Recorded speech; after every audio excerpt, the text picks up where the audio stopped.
அந்த இது கேமிங். இப்போ நம்ம வந்துட்டு ஒரு புதுசாக கேம் ஆரம்பிக்கிறேன். இந்த கேம் பேர் வந்துட்டு ஃப்ராகு.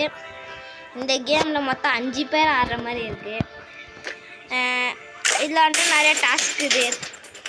இது எப்படி நான் சொல்லணும்னா, இதில் பட்டு 5 பேர் நீங்களே கண்ட்ரோல் பண்ணுற மாதிரி இருக்கும். இது நீங்கள் ஆஃப்லைன்லேயே ஆடலாம், ஆன்லைன்லேயே ஆடலாம். நான் சொல்கிறேன் இந்த கேம் பெஸ்ட்டு தான். இது வந்துட்டு எப்படி பேஸ் பண்ணதுன்னா, நாம் 5 பேர், அவங்க 5 பேர்.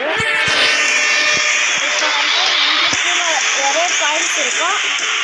அவங்களுக்கு சில பாயிண்ட்ஸ் வந்துட்டு ஏபிசி நம்மளுக்கு அப்படி தான் இருக்கும். நம்மளுக்கு என்னன்னா அது எண்ணிக்கிட்ட நம்ம கன்னை காமிச்சா போதும். சேர்த்து வித்தியாசமான பவர்ஸ் கூட இருக்கும். நம்மளுக்கு வித்தியாசமான பவர்ஸ் கீழே அடிக்கடி மெடிக்கேட்ஸ்லாம் இருக்கும். அப்புறமா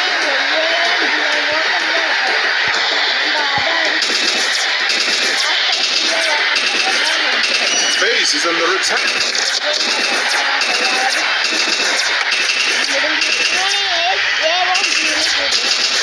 Base is under attack. அது ஈஸியாக அடிக்க முடியாது. ஆப்பனன்ட்ஸும் இருப்பாங்க. Base is under attack. இந்த கேமு நான் ஆடுறதுல ஒரு பெஸ்ட்டான கேம்னு சொல்வேன். ஏன்னா இந்த ஆஃப்லைன் இருக்கிறாங்க, ஆன்லைன் இருக்கிறாங்க. நீங்கள் ஆன்லைன் ஆடுறது பெஸ்ட்டு. இதில் வந்து நம்ம 5 பேரில் ஒருத்தர் கூட பேசலாம். உங்கள் சைடில் காமிக்கிறதுல நம்ம யாருக்கு அப்புறம் அந்த போயிடலாம். Hi bye.